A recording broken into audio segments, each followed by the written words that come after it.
Good morning, students.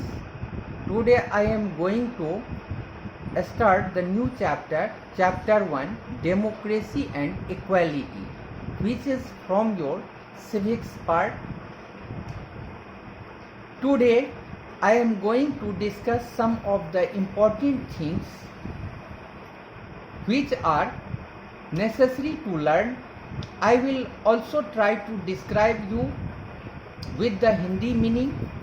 The first point is democracy is the form of the government which is based on the principle in which control of the authority comes from public.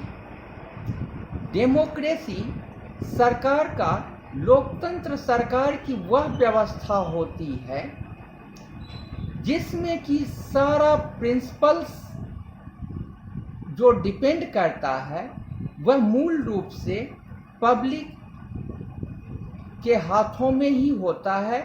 सरकार की पूरी authority, पूरी शक्ति जनता के हाथों में ही होती है। हम लोग पढ़े हैं कि डेमोक्रेसी, लोकतंत्र क्या होता है कि लोकतंत्र वह शासन व्यवस्था है जिसमें कि शासन लोगों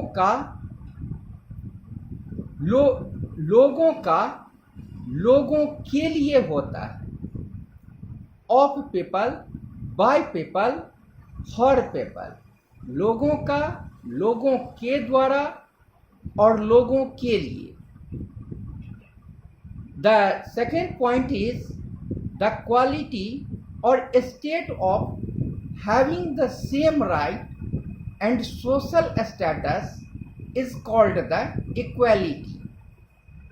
यानी हम लोग समानताएं किसको कहते हैं? तो हम लोग समाज में जो रहते हैं तो उस समाज में हर एक परिप्रेक्ष्य में हम लोगों का जो सोशल स्टेटस है उसमें समानताएं होनी चाहिए, इक्वलिटी होनी चाहिए। इट मीन्स कि we can not ask the Muslims not to go to the temple, or the Muslims cannot tell us not to go to the masjid. इस आधार पर जैसे हम लोगों का धर्म है तो न तो हम मुस्लिम को मंदिर में जाने से रोक सकते हैं और न ही मुस्लिम हम लोगों को मस्जिद में जाने से रोक सकता है।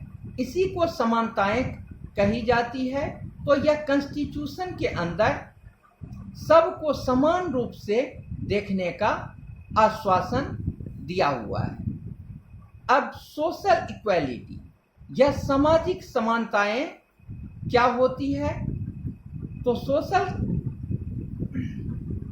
Social equality is a state of affairs in which all people within a specific society have the same status in all respects on the basis of caste, sex, economy and the color.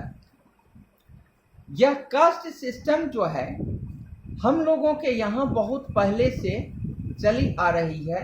We can say that casteism is the oldest discrimination in our society. The next point is inequality. Inequality means असमानताएं। तो the inequality based on caste is called the caste discrimination. हम कह सकते हैं कि जाति पर आधारित जो इनइक्वालिटी होती है, जो असमानताएं होती है, उसी को हम लोग कास्ट डिस्क्रिमिनेशन कहते हैं। Untouchability is the worst form of caste inequality. Untouchability, अछूत जो कहते हैं, वह कास्ट इनइक्वालिटी का सबसे बिगड़ा हुआ रूप है। Gender discrimination means inequality between men and women in different fields. यह स्त्री और पुरुष के बीच में जो भिन्नता देखने को मिलती है वही जेंडर डिस्क्रिमिनेशन के अंदर होता है।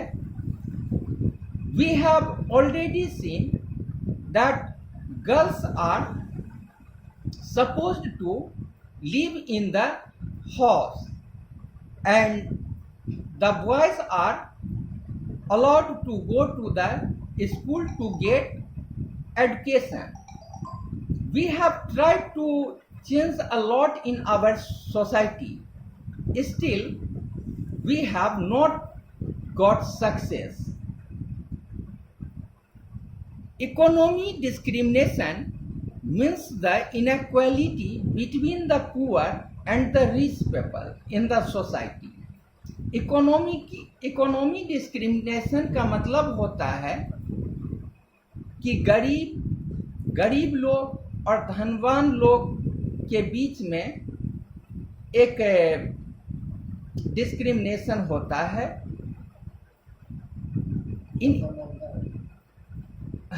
एक असमानताएं होती है। In India every adult citizen who is 18 years old has right to vote. This is called the universal adult franchise. तो हमारे भारत में संविधान के मुताबिक जो भी सिटीजन है और जो 18 साल का हो चुका है या 18 साल से अधिक है उसे वोट देने का समान रूप से अधिकार होता है। Next point is the mid-day meal scheme is such a scheme which has been introduced to improve the life of the poor.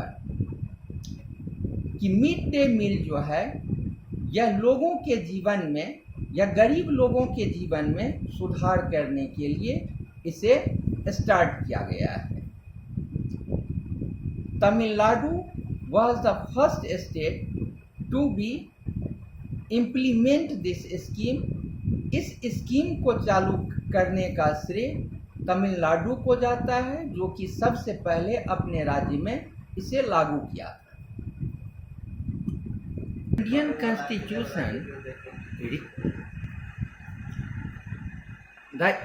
Constitution recognises every person as equal in every sense. It means कि Indian constitution के सामने चाहे कोई भी व्यक्ति हो, किसी जाति का हो, धर्म का हो, वह एक समान एक नज़रों से देखा जाता है। It means there is no discrimination among the people on the basis of caste, religion, wealth, birth, colours, etcetera. I have already told you कि there is no discrimination among the people on the basis of caste. किसी भी जाति, धर्म या उसकी संपत्ति या उसका जन्म या उसका रंग कैसा है उस पर कोई डिस्क्रिमिनेशन नहीं होता है हमारे संविधान के हिसाब से। तो how does this equality is recognised in the constitution.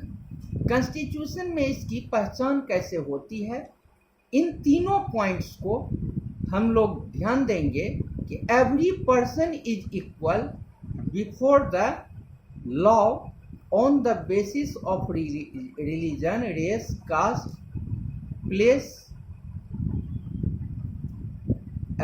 Place of birth और gender. Every person is equal before the law. Every person should have equal access to all public places. Public places जितना है हम किसी को कहीं जाने से नहीं रोक सकते। वहाँ पर मुस्लिम्स भी जाने के लिए स्वतंत्र है और हिंदू भी जाने के लिए स्वतंत्र है।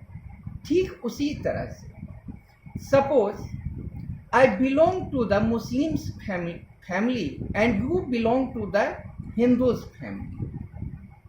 You cannot say to me that you will not give me your house to live in.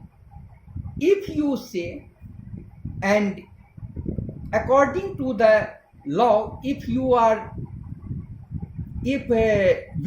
cased in the court, you will be fined. So there are two ways which government tries to implement the equality, that is guaranteed in the constitution or through laws. तो यह किस माध्यम से सरकार जो है इस equality को इम्प्लीमेंट कर सकता है, इसका दो माध्यम होता है।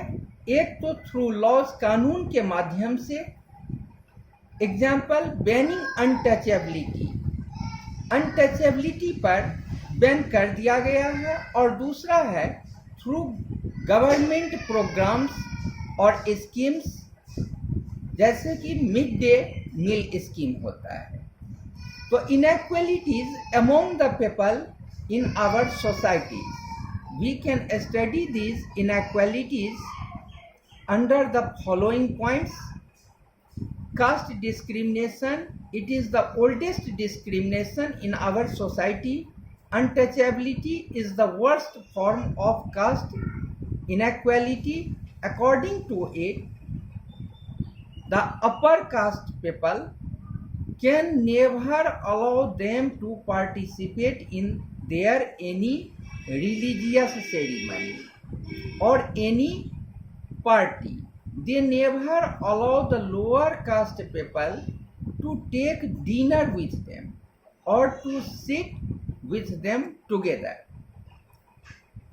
इसके अंदर जो अपर कास्ट के जो लोग होते हैं वे लोअर कास्ट के लोगों को अपने साथ डिनर करने का अलाउ नहीं करते हैं, या अब किसी भी तरह का जो उनका रिलीजियस सेरेमनी होता है, चाहे मैरिज होता है, चाहे किसी भी प्रकार की पूजा होती है, तो इन सब में उनको सम्मिलित नहीं होने दिया जाता है।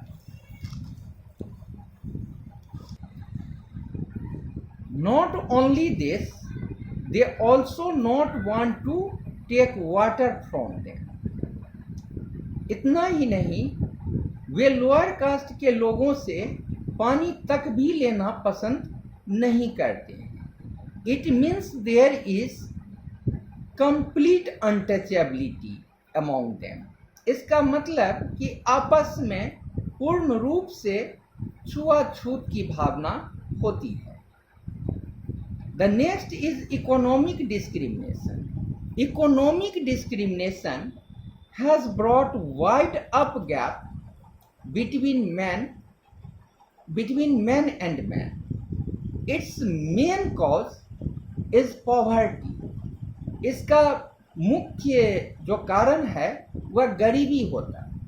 तो there are two groups of people in our society. हमारे समाज में दो प्रकार के लोग होते हैं, haves and have nots। Haves वे होते हैं जिनके पास की अपार संपत्ति होता है, और हैव्स नॉट जो कि काफी पुअर फैमिली से बिलोंग करते हैं। A large number of Indian people still leads a miserable life. आज हमारे देश के अधिकांश लोग जो हैं वो काफ़ी मिजरेबल लाइफ से गुजरते हैं, उनकी स्थिति ठीक नहीं होती है। It is very difficult to them to fulfil their basic needs even like food, shelter and clothing. वे अपने आवश्यकता की वस्तुएं जैसे कि उनका फूड हुआ या शेल्टर हुआ या क्लोथिंग, इन सारी चीज़ों को भी वे उपलब्ध करने में सक्षम नहीं हो पाते। The third type of discrimination is our gender discrimination. It means discrimination between men and women in different fields. Girls education since very early times has been neglected in our India. हमारे देश में girls को शिक्षित करना प्राचीन समय से ही लड़कियों को पढ़ाने से वंचित रखने की परंपरा चली आ रही। Girls have never been given better opportunities to improve their personality. Girls को अपने पर्सनैलिटी डेवलप करने के लिए उनको पूर्ण अपॉर्चुनिटी नहीं दिया जाता है, पूर्ण रूप से मौका नहीं दिया जाता है। They are supposed to be the burden of their family. वे अपने परिवार के लिए, वे अपने फैमिली के लिए एक बर्डन के रूप में समझी जाती है। Thanks for today. Now I will discuss you in the next class.